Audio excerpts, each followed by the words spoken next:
Então, a gente chega aqui também em outro tipo de energia, né? A energia de ligação. O que é essa energia de ligação? Na química, quando a gente está reagindo dois compostos, né?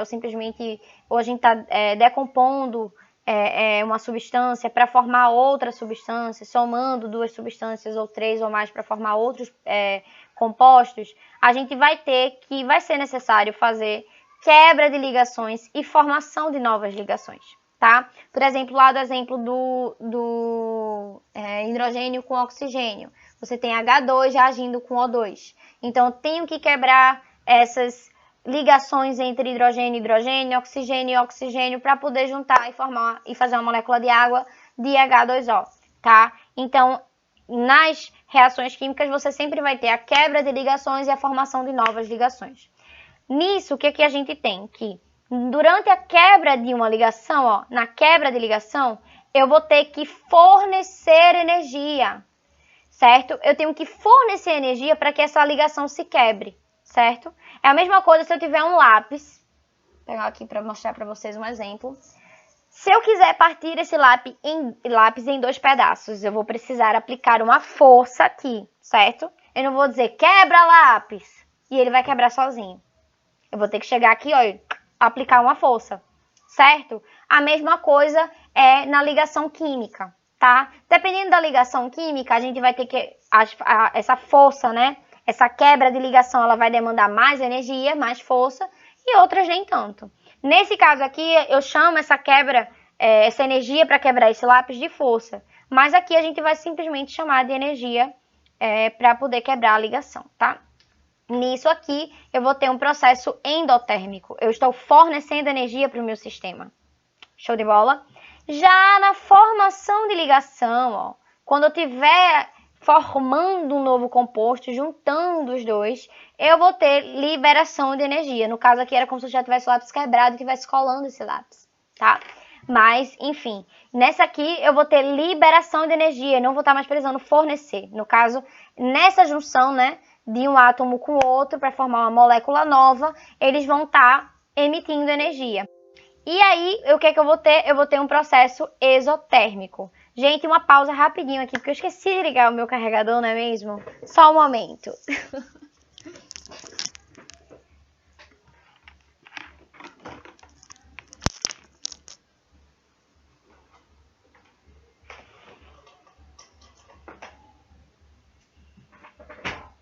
Prontinho, gente, me perdoem, tá? Infelizmente, são ossos de ofício, acontece. A pessoa aqui tem uma cabecinha de vento. E aí, ó, você vai ter que a energia absorvida ou liberada nesses processos de quebra ou formação de ligações vai receber o nome de energia de ligação. Então, a energia de ligação é aquela energia que você fornece para o sistema para quebrar essas ligações ou que você simplesmente libera no momento em que duas substâncias, dois átomos, enfim, dois elementos estão se juntando para formar um novo composto. Então, ó, a energia de ligação é a energia necessária para quebrar um mol de determinada ligação no estado gasoso a 25 graus Celsius e 1 atm, tá? A gente vai focar nessa definição aqui. Meu Deus, eu quero ver o dia que eu vou acertar fazer isso aqui. Ó, a gente vai focar nessa definição, tá? Então, você tem liberação de energia e você tem fornecimento de energia. Mas, a priori, a energia de ligação vai ser a energia que é necessária para quebrar um mol de determinada ligação no seu estado gasoso a 25 graus Celsius e 1 atm. Beleza? Então, ó, o exemplo que eu tenho aqui é de converter um mol de gás hidrogênio molecular para hidrogênio atômico. Então, nesse caso, eu vou ter o H2, ó, que é uma molécula mais ou menos assim. Menino do céu, eu vou acertar usar esse lápis. Vamos lá, gente, força na peruca. Ó, eu tenho dois hidrogênios ligados. E aí eu vou ter que romper essa ligação aqui. Então, para isso, eu vou ter que fornecer uma certa energia. Então, ó, a energia necessária para esse processo é chamada energia de ligação do hidrogênio, tá? Porque é, nesse caso, para quebrar a ligação do hidrogênio. Então, a gente tem um gráficozinho aqui mostrando, ó, a energia necessária para poder fazer esse processo acontecer. Então, eu tenho o meu hidrogênio, sendo quebrada, minha molécula de gás hidrogênio sendo quebrada para formar 2 hidrogênios atômicos aqui. A entalpia de formação é de mais 436 kJ por mol. Percebam que está positivo o valor, tá, gente? Por quê? Porque essa energia eu estou dando para o sistema, eu estou fornecendo para o sistema e não estou retirando dele. Então, positivo. Nesse caso aqui, ó, eu tenho o caminho da reação e tenho aqui o meu hidrogênio no estado molecular. Podem ver que o meu hidrogênio no estado atômico, ele está num nível superior, num nível de energia mais alto, um nível energético mais elevado. Por quê? Porque eu precisei fornecer energia para poder quebrar essa ligação desse hidrogênio molecular.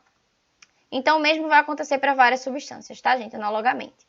Então, utilizando as informações da tabela, é possível calcular a variação de entalpia da reação para um grande número de reações, analisando as quebras e as suas respectivas formações de ligação. Então, eu tenho aqui uma tabela que apresenta as energias de ligação mais comuns entre os átomos. Então, eu tenho várias substâncias aqui, ó. Tenho a variação de entalpia em kJ por mol dessas ligações, ó. Tem ligação simples e tem também ligações simples entre outros átomos, né? Tem átomos iguais, ó, tá vendo aqui, ó? E ligações entre átomos diferentes, aqui o carbono com nitrogênio, o carbono com oxigênio, o carbono com enxofre, com flúor, com cloro, com bromo, com iodo, nitrogênio com oxigênio, carbono com carbono, ligação dupla no caso aqui, né? Aqui já são ligações duplas, enfim. A gente vai vendo que o ΔH, ele vai variando para esses casos, porque são casos que são diferentes, né? Não são iguais. E aí a gente pode usar o valor dessa tabela para calcular também as entalpias, a variação de entalpias de outras reações que a gente não conhece o valor. Então, ó, considerando essa equação aqui, eu tenho gás hidrogênio reagindo com gás cloro para formar o ácido clorídrico. E aí ele quer saber qual que é a entalpia, né? A variação de entalpia dessa reação. Então, o mecanismo dessa reação, ela vai envolver a quebra das ligações o quê? Do hidrogênio, ó, desse meu hidrogênio e desse meu cloro. Tá vendo que aqui tem H2? Então, aqui, ó, H ligado com H, cloro, gás cloro, né, que é Cl2, ó, cloro ligado com cloro, e a formação de duas ligações hidrogênio-cloro, tá vendo? Eu tenho dois aqui, ó, duas moléculas de ácido clorídrico. Sabendo disso, a gente vai utilizar esses valores aqui da tabela, que apareceram em vermelho agora, que é a variação de entalpia para as ligações simples de hidrogênio e de cloro. Então, eu vou ter que utilizar esse valor aqui da entalpia, né, na quebra dessas ligações. Então, ó, eu vou ter essas essas ligações aqui a serem rompidas e formadas para poder chegar nesse meu resultado de duas moléculas de ácido clorídrico. Então, ó, eu vou ter que quebrar uma ligação hidrogênio, uma ligação cloro e formar duas dessa aqui. Vai haver um consumo de energia proporcional para as quebras de ligação e uma liberação proporcional de energia pela formação das ligações de cloro e hidrogênio, tá? Então, essas duas aqui a gente vai estar quebrando, ó. E essa aqui, ela vai estar sendo formada. Então, o que a gente vai ter, ó? Na quebra da ligação de hidrogênio com hidrogênio, eu tenho uma oferta, no caso, né? Eu tenho que aplicar essa energia no sistema de 436 kJ e para de cloro 243 kJ, as duas positivas. Já para formar, né, a ligação cloro, ele vai estar esse hidrogênio, quando se juntar com um cloro, eles vão estar liberando energia de 431 kJ, tá? Então, ó, prestem atenção, porque quando eu estiver falando de quebrar uma ligação, esse valor da entalpia vai ser sempre positivo. E quando eu estiver falando de formar uma ligação, esse valor vai ser negativo. Por quê? Porque quando você está formando um composto, ele libera energia para o meio. Se ele está liberando, ele está dando energia para o meio, ele está perdendo essa energia, certo? Se eu estou quebrando uma ligação, eu preciso fornecer energia para que eu consiga quebrá-la. Então, se eu estou fornecendo, eu estou dando energia para aquele sistema e ele está recebendo essa energia vai ser positiva. Então, ó, o ΔH vai ser calculado de forma como se segue. Eu vou pegar esse 436, vou somar com esse 243, mais 2 vezes menos 431 quilojoules. Então, por que duas vezes, tá, gente? Porque são duas moléculas, tá vendo? Então, ó, 431 menos 431 menos 431. E eu vou ter meu ΔH igual a menos 183 quilojoules. Um exercíciozinho aqui pra gente ficar bem ligado, tá? Então, ó, dadas as seguintes equações termoquímicas, eu tenho essa daqui, de formação da água, tá vendo? Que a gente já conhece, a gente já viu ela aqui nos exemplos. E também eu tenho outra reação aqui que ele me dá, que é do peróxido de hidrogênio para formar água também. Então, aqui eu tenho duas equações para formar, formando água, né? Uma eu vou ter a sobra aqui de oxigênio e a outra não. Então, eu tenho aqui o delta, a variação de entalpia dessa primeira e tenho a variação de entalpia dessa segunda. Calcule o calor da reação, né? A variação de entalpia representada pela equação a seguir. Então, ele dá essa equação para a gente aqui e ele quer saber o ΔH. Ah, é fácil, ele já deu aqui em cima, ó, mas vê que é diferente. Aqui eu tenho hidrogênio mais oxigênio para formar peróxido de hidrogênio. E aqui nos dois eu estou formando água. Então, eu vou ter que manipular mais uma vez essas duas equações para poder chegar no meu resultado. Vamos lá. Então, na resolução, ó, a gente vai ter que inverter a segunda reação para que o peróxido fique nos produtos e a gente consiga somar as duas equações. Então, fazendo isso, ó, eu pego essa segunda, inverto ela, né, multiplico ela aqui, ó, por menos 1. E eu vou chegar nessa equação aqui, ó, em que o meu peróxido está nos produtos e não nos reagentes. Então, ó, a gente vai cortar o que tiver de igual, né, do lado dos produtos e do lado dos reagentes, de lados opostos das duas equações. Então, ó, minha água aqui está no reagente, minha água aqui está no produto, então eu posso cortar.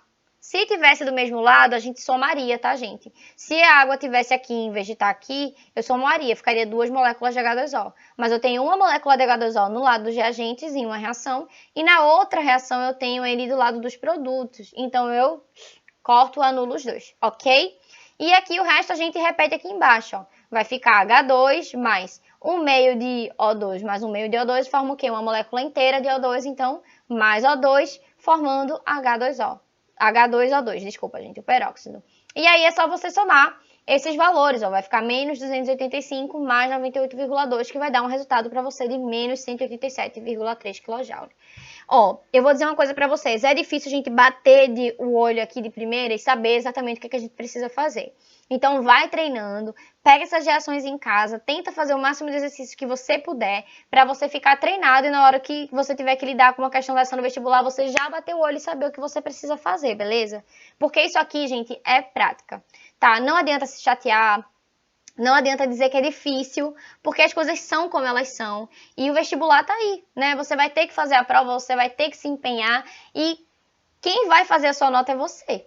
Então, não adianta reclamar, concorda comigo? Você vai precisar fazer um treino. Ah, não gosto de química, mas ela tá lá no Enem. Então, a gente tá aqui para te ajudar, tá certo? E você também precisa se ajudar, fazendo esses exercícios em casa e praticando. Eu sei que é um assunto um pouquinho chato, tem gente que acha uma delícia, eu mesma acho super divertido, mas eu tenho a consciência de que nem sempre é assim para as pessoas. Então, se você tá aí na base do ódio, meu amigo, eu vou te dar o conselho que é treino. Depois você vai fazer isso aqui, ó. Só vai cortando. Ah, você vai bater o olho e vai dizer, multiplica por 2. Vai, inverte a equação. Tarará, tarará, tarará. Multiplica por 3. Multiplica por 3, depois por menos 1, multiplica por menos 2, e aí você já vai estar craque quando você menos esperar, beleza? Então, ó, outro exercício. Esse aqui é da UFF. Quando o benzeno queima na presença de excesso de oxigênio, a quantidade de calor transferida à pressão constante está associada a essa reação aqui. Aí ele vai te dar a reação. O calor transferido nessa reação, ou seja, a variação da entalpia, é denominado calor de combustão, tá? Aqui ele vai ter um nomezinho mais bonito, ele dá esse nomezinho especial, calor de combustão, que não é nada mais, nada menos, gente, do que a variação da entalpia mesmo, tá? Só que tá com um nomezinho mais bonito. E aí, como é que você sabe? Ó, tá vendo aqui tudo é ΔH. Tranquilo. Então, ó, considera as reações. E ele te dá 3 semi-reações. Ele te dá, na verdade, nem semi-reação, na verdade, né? São reações mesmo. Ele te dá essas 3 para que você possa usá-las para poder chegar nessa daqui. Aquele mesmo blá, blá, blá, minha gente, ó. Você tem 3, você vai usar essas 3 para chegar nessa aqui. Beleza? Ó, você vai usar essas aqui para você chegar nessa aqui. Então, ele quer saber o calor de combustão do benzeno em quilojoules será. Gente, para quem não sabe, o benzeno, ele já solta aqui o nome, ele não mostra a fórmula, porque ele quer realmente que você já venha sabendo dessa informação. O benzeno, ele é C6H6, tá? Vou deixar aqui em cima para quem nunca viu a fórmula dele. Então, esse aqui é o benzeno, tá? Ele quer saber o calor de combustão do benzeno. Então, o benzeno está sendo queimado, ele está sendo consumido. Se ele está sendo consumido, ele não está sendo formado, então ele tem que estar no reagente, ok? Então, sabendo dessas informações e sabendo de que substância ele está falando aqui, a gente vai partir para a resolução. Ó, na resolução, a gente já vai, observando aqui essas três equações, a gente vê que a gente vai ter que inverter a primeira equação para que o benzeno ele fique nos reagentes, tá? Então, ó, ele está aqui nos produtos. Você olha para os três, essa daqui é a única que tem a molécula de benzeno e ela tá o quê? Nos produtos. A gente precisa, então, inverter. A gente vai multiplicar ela por -1. Fazendo isso, ó, o ΔH, que antes era positivo, passa a ser negativo e o que era produto vira reagente e o que era reagente vira produto. Então, ó, isso aqui era reagente, virou produto. Isso aqui era produto, virou reagente. Para a segunda, a gente vai ter que multiplicar ela por 6, tá? Para a gente poder obter 6 mols de CO2. Porque tá vendo que aqui, ó, nessa equação que ele quer que a gente chegue como resultado, eu tenho 6 moléculas de dióxido de carbono. 6 moléculas de CO2. E aí, ó, eu vou precisar ter ela aqui também na hora de fazer a soma. Para isso, eu vou multiplicar essa daqui por 6, ó. Eu já multipliquei essa aqui por -1, né, para inverter. E agora eu preciso de 6. O dióxido de carbono está onde eu quero que ele esteja. Ele está no produto, tá vendo? Está no produto e está no produto. Então, é por 6, tá, gente? Fazendo isso, ó, eu cheguei aqui no valor do ΔH, porque eu também tenho que multiplicar o ΔH, tá, gente, por 6, de -2.361, e chego aqui nesses valores de 6 carbono mais 6 moléculas de gás oxigênio, formando 6 moléculas de dióxido de carbono. Então, beleza, consegui o que eu queria. Para a terceira, eu tenho que multiplicá-la por 3, tá? Porque eu preciso obter 3 mols de água. A gente tá vendo que aqui a água tem 3 mols e aqui a água tá só com 1. Então, preciso de 3. E aí eu venho e multiplico ela por 3. Vou ficar com essa equação aqui, com essa cara aqui de equação, ó. Porque aqui eu multipliquei por 3 e vim para cá. Aqui meu ΔH, ó, menos 857,4 kJ, porque eu também tenho que multiplicar a minha entalpia por 3. Fazendo isso, a gente chega onde a gente queria, né? A gente vai ter as 3 equações prontinhas para a gente somar. Aí a gente vai fazer a soma, vai cortar o que tem que ser cortado. Ó. Desse lado aqui eu tenho 6 grafites mais 3 H2 e aqui eu tenho 6 grafites e 3 H2. Nesse primeiro caso eu tenho do lado dos produtos e desse aqui eu tenho do lado dos reagentes. Então, minha filha, pode meter a faca, corta tudo, corta. E você vai ficar com o restante que não pode mais ser cortado. Eu tenho um benzeno, tenho 6 oxigênios, mais 3 meios de oxigênios, mais 6 dióxidos de carbono e 3 moléculas de água. Então, não tenho mais o que fazer para cortar, porque eu já cortei tudo que tinha de igual de lados opostos. Fazendo o somatório, eu chego nesse valor aqui, ó. Menina, 15,2 de oxigênio, o que é isso? De gás oxigênio. Você tem que somar tem que somar frações, tá, gente? Então, aqui você tem 6 sobre 1 mais 3 sobre 2. Então, você tem que fazer o quê? Você tem que igualar os denominadores, né? Você vai ter que deixar eles todos ao mínimo múltiplo comum, que é 2. E aí, ó, se aqui... 2 dividido por 1 dá 12, então aqui vai ser 12. Mais 3, não precisa fazer nada com 3, né? Que o denominador dele já é 2, vai dar o quê?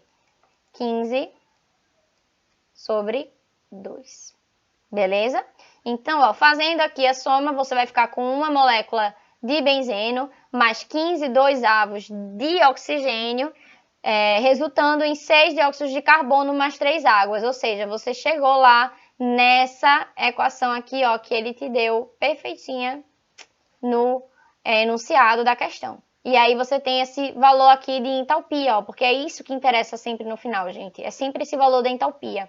Se a gente não faz essas manipulações corretas, a gente vai estar manipulando de forma consequente os valores de variação de entalpia errado também, né? Porque se aqui eu multiplico por -1, eu tenho que multiplicar esse valor aqui por -1 também. Se aqui eu multiplico por 6, aqui eu também multiplico por 6. Se aqui eu multiplico por 3, aqui também o valor da entalpia tem que ser multiplicado por 3. Então, é sempre de forma correspondente. Se você errar uma coisa, você erra outra. Então, foco, porque a gente precisa acertar nessa manipulação dessas reações para, no final, acertar o valor da entalpia na hora de somar tudo. Deu menos 3.267, menos 3.267,4 kJ, que é o correspondente da alternativa D, ó. Então, aqui é a nossa letra D, a resposta correta.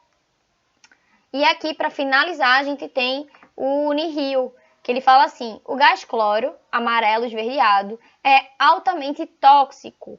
Ao ser inalado, reage com água existente nos pulmões, formando ácido clorídrico, que é um ácido forte capaz de causar graves lesões internas, conforme a seguinte equação. Então, ele dá aqui para a gente a equação de formação do HCl, né, desse processo aí que ele conta pra gente.